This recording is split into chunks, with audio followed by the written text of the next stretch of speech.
السلام عليكم ورحمة الله وبركاته. ازيكم يا حبايب قلبي، عاملين ايه؟ يا رب تكونوا بخير. النهارده يا حبايب قلبي حبيت اعمل لكم غدوة كده على السريعة. حبينا نعمل مع بعض روتين النهارده. انا عندي بط وهعمل محشي واعمل ملوخية. نعمل محشي كوسة ومحشي بتنجان. زي ما انتوا شايفين كده انا غاسلة البط وغسلاه بالخل والليمون كويس اوي، منضفاه ومخليها فل. عند حلة مية بتغلي نزلت بالبط عليها، ونزلت بطماطم وبصل مكعب ماجي ورق لورا وفلفل اسود. وانا عندي طبعا المحشي مسبكاه طبعا من قبل كده عشان وقت الفيديو كده. 4 حبات بصل على شفشق طماطم. بحط الزيت وبنزل بالبصل يدبل، وبعد كده بنزل بالطماطم وبتسيبه يتسبك زي ما انتوا شايفين كده. بعد كده عندي ملوخية. ملوخية طازة منضفاها طبعا ومقرطفاها، وجبت الكبة حطيت فيها حبة شوربة وفرمتهم زي ما انتوا شايفين كده يا حبايب قلبي. الصلصة خلاص زي ما انتوا شايفين حضراتكم تسبكت وبقت زي الفل. وكده خلاص انا محضرة كوبايتين رز ومعاهم كزبرة وشبت. نزلت عليهم بالصلصة وحطيت توابلي ونزلت عليهم بالكزبرة والشبت وقلبتهم زي ما انتوا شايفين كده.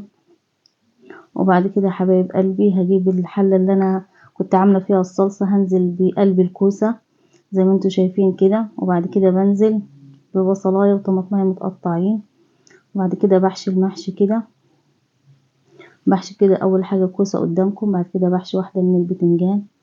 انا ما بعبيش الكوسة اول البتنجان طبعا عشان بتستوي الرز بيزيد زي ما انتوا عارفين. هحشي اللحم محشي كله كده وارجع لكم زي ما انتوا شايفين كده يا حبايب قلبي. طبعا اهو بوصف لكم بقول لكم زي ما انتوا شايفين. انا حطيت كده خلصت المحشي كده جاهز بقى على السوا. حطيت معاه قرن فلفل اخضر كده حشيته في النص، طبعا بيعمل له ريحه بصراحه بيبقى جميل جدا زي ما انتوا شايفين حضراتكم كده. انا مش معبيه الكوسه قوي ولا البتنجان طبعا عشان بيزيدوا ممكن يفرقع في الحله، ممكن في رز يطلع طبعا ويدعك الدنيا. انا بوريكم اهو، بقول لكم اهو مش معبياه قوي. وبعد كده يا حبايب قلبي بعد ما انا حشيت المحشي ورصيته في الحله كده زي ما انتوا شايفين، اروح اجيب طبعا كده قدامكم حبه من الشوربه.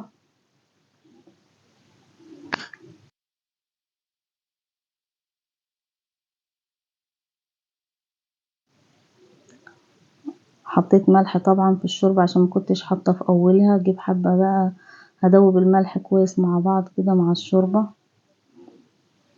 وبعد كده بعد ما ادوب في الشوربة كده وادوبهم مع بعض باخد حبة شوربة بعد كده زي ما انتوا شايفين بقلب. شايفين طبعا منظر الدسامة بتاعة الشوربة والروقان بتاعها ومنظرها ابيض ونضيف ازاي تحفة. ده يرجع على يعني غسيل الطيور، يعني لما بيتغسل كويس وبتتنضف وبتتنقع بمحلول النقع ده خل مع ليمون كده مع ملح، وبنسيبهم نص ساعة ولا ساعة على حسب وقتك، على حسب وقتك وحسب مجهودك. ما تنسوش يا حبايب قلبي والنبي تدعموني كده بلايك واشتراك في القناة وشير كده وعشان تشجعوني وكده يا حبايب قلبي. انا جبت الشوربة وبعد كده حطيت عليها معلقة من معجون الطماطم ونزلت بيهم، طبعا فيها توابل وفيها كل حاجة. وبعد كده جبت حطيتهم على النار، وبعد كده بجيب حلة وبحط فيها حبة شوربة وبنزل بالملوخية زي ما انتوا شايفين كده، وافضل اقلب اقلب لحد خلاص الشوربة ما تختفي وتبقى ملوخية معانا. طبعا كلنا بنعرف نعملها. اي ربة بيضة طبعا انا بشيلها زي ما انتوا شايفين كده. وبعد كده بنزل بنص توم مفروم، بنص ضرس فص توم مفروم. وبعد كده بفضل اقلب اقلب. وبعد كده بجيب طاسة كده صغيرة وبحط عليها معلقتين سمنة حلوين كده بلدي، وبنزل عليهم بنص فص توم مفروم زي ما انتوا شايفين، بخليها لونها ذهبي كده عشان طبعا ما تمررش. بعد كده بنزل بيها شهقة الملوخية كده زي ما انتوا شايفين. بقى اللون بيتكلم عن نفسه يعني بصراحة، يعني تحفة بصراحة، اللون بيتكلم عن نفسه. بفضل اقلب كده فيها لحد ايه، بعد كده برجع حبة في الطاسة الصغيرة. اصل دي طاستي بتاعة التقلية كده بتاعة الملوخية، متخصصة تقلية الملوخية بس. بعد كده بنزل شوفوا بقى بوريكم العرق بتاع الملوخية بيبقى جميل وتحفة بصراحة. وبعد كده يا حبايب قلبي ده الشكل النهائي.